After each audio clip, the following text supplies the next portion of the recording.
नमस्कार, मैं अंजना और आप देख रहे हैं ईश्वर इंडियन न्यूज। आइए रुक करते हैं आज की बड़ी खबर पर। ट्रंप ने किया सीज फायर लागू, लेकिन ईरान ने किया हमला। अमेरिका के पूर्व राष्ट्रपति डोनाल्ड ट्रंप ने एक बार फिर विवादित बयान दिया है और कहा है कि अब से सीज फायर लागू होता है। उन्होंने अपने सोशल मीडिया प्लेटफॉर्म पर लिखा, अभी से सीज फायर लागू होता है, कृपया इसे ना तोड़ें। ट्रंप ने यह बयान एक ऐसे वक्त पर दिया है जब ईरान और इजरायल के बीच हिंसा और तनाव लगातार बढ़ रहा है।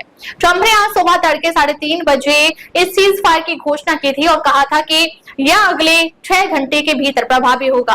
हालांकि इस घोषणा के कुछ ही समय बाद ईरान के विदेश मंत्री ने इसे खारिज कर दिया और साफ किया कि अभी तक इजरायल के साथ कोई अंतिम युद्ध विराम समझौता नहीं हुआ है। उनके अनुसार यदि इजरायल हमले बंद कर देता है तो ईरान भी हमला नहीं करेगा, लेकिन तब तक स्थिति तनावपूर्ण बनी रहेगी। ईरान के इस रुख के बाद हालात और भी गंभीर हो गए हैं। कुछ ही देर बाद ईरान ने इजरायल के खिलाफ 6 बैलिस्टिक मिसाइलों से हमला किया। इस हमले में सबसे अधिक क्षति बेरशेबा शहर में हुई, जहां एक मिसाइल सीधे एक इमारत पर गिर गई।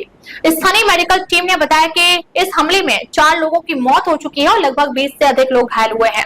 ये हमले तनावपूर्ण क्षेत्र में सुरक्षा और शांति की हालत को और भी अस्थिर कर देते हैं। इससे पहले ट्रंप के सीज फायर की घोषणा से कुछ घंटे पहले ही ईरान ने कतर में स्थित अमेरिका के अल उदीद एयर मिलिट्री बेस पर 19 मिसाइलें दागी थी। हालांकि इस हमले में किसी के हताहत होने की खबर नहीं आई, क्योंकि ईरान ने हमले से पहले अमेरिकी सैन्य अड्डे को अलर्ट कर दिया था, जिससे वहां के लोग सुरक्षित स्थानों पर शिफ्ट हो गए थे। इस घटना ने वैश्विक सुरक्षा चिंताओं को बढ़ा दिया है। इस बीच ट्रंप ने बार बार इस बात पर जोर दिया है कि दोनों पक्षों को शांति बनाए रखनी चाहिए और सीज फायर को तोड़ना नहीं चाहिए, लेकिन यथार्थ में क्षेत्र में हिंसा बढ़ती ही जा रही है। कई विशेषज्ञों का मानना है कि ट्रंप का सीज फायर का बयान राजनीतिक और कूटनीतिक दबाव के तहत आया है, लेकिन जमीन पर शांति स्थापित करने के लिए इससे कहीं ज्यादा ठोस कदम उठाने की जरूरत है।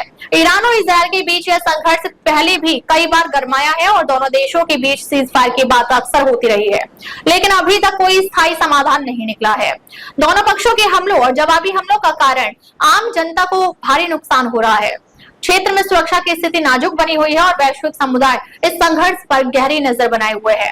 यह स्थिति यह भी दर्शाती है कि मध्य पूर्व में शांति स्थापित करना कितना जटिल और चुनौतीपूर्ण है। जहां एक और राजनीतिक बयानबाजी हो रही है, वहीं दूसरी और हकीकत में युद्ध के बादल छाए हुए हैं। इस बीच आम नागरिकों की जान माल का खतरा लगातार बना हुआ है। इस पूरे घटनाक्रम से यह साफ हो गया है कि फिलहाल ईरान और इजरायल के बीच युद्ध विराम की स्थिति नहीं बनी है और दोनों पक्ष किसी भी समय संघर्ष को और भी तीव्र कर सकते हैं। अमेरिका समेत अन्य वैश्विक शक्तियां भी इस क्षेत्र की स्थिरता के लिए सक्रिय रूप से काम कर रही है, लेकिन अभी तक कोई ठोस समाधान सामने नहीं आया है। अब तक ले बस इतना ही। फिर मिलते हैं एक ऐसी ही बड़ी खबर के साथ। तब तक नमस्कार और देखते रहिए ईश्वर इंडियन न्यूज।